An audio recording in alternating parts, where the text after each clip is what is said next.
This is me when I was a kid, and for as long as I remember, football has always been a huge part of my life. Even from when I was a little tiny kid, I always wanted to be, like a lot of people in England, a professional footballer. I think I also wanted to be a train driver and a spaceman and a superhero, but mostly a professional footballer.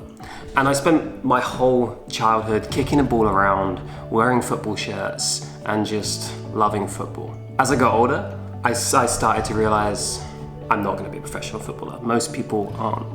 And I started to get interested in other things, one of them being travel.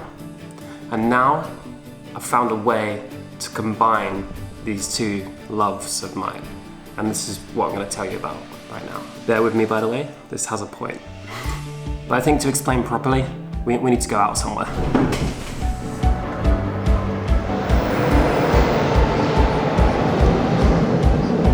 Trust me, this is worth it. So I've been living in Lisbon for the past month, and right behind me is where they had the Champions League final last week. Of course, it was without fans, because that's where the world is right now, and rightly so, there were no fans in the stadium. However, football has this amazing capacity to bring people together from all over. And if you've ever seen a football match, and if you've ever felt the atmosphere of being inside a stadium, you can see how it brings people together from all over the world and how it is much more than just a sport to a lot of people. It's like a universal language where everyone can just feel the excitement of watching this same simple game, and it is a simple game, and yet it feels like so much more. And this is what I wanted to start showing, and that's why I'm here, because that's going to be a much bigger part. It's always been a big part of my life, but it's going to be a much bigger part of this channel in the near future. And it's all going to lead up to, in 2 years' time, being at the Qatar World Cup in 2022. And I need to explain that a little bit more.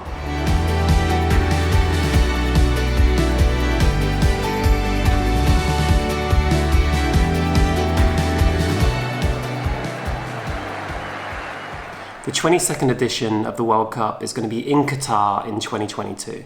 And ahead of the tournament, Qatar have invited me to travel to the region, check out the local culture and history, and show you exactly what it's like to visit there.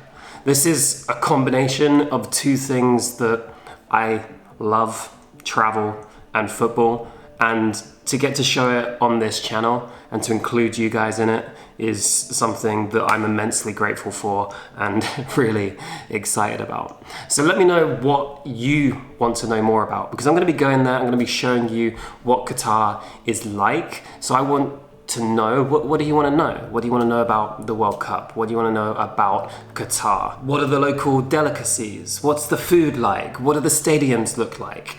What do people think about Qatar getting the World Cup? How much do people there love football? These are all the kind of questions I want to answer by visiting there, and I want to show you at the same time. Now, as some of you will know, England, we haven't been a stranger to heartbreak in the World Cup and any major tournament for the last 50 years, half a century.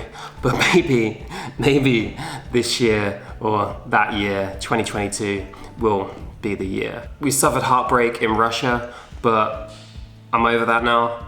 And then I'm ready to start building up to the next World Cup. And now I have to be honest, this is the beginning of a paid campaign. But it's actually so much more than that to me.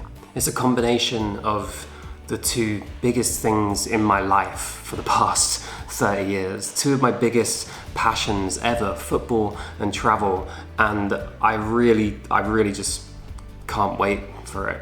I think it's gonna shine through in the content I'm making for this. This is just the announcement, but there's a whole lot more to come in the next couple of years, and I'm really excited about it, and I can't wait to start making this content and showing you how much football means to the world, because I think rather than it just being a sport, it does have this power to connect people, and I've seen that in places I've been where you don't even speak the same language, but you can bring out a ball and a kid will get a smile on his face. And it's just it's a universal language, and it's an easy way to connect people. And that's what I want to show. I want to show how football can connect people and how it's something that breaks through the language barrier and is more than just a game.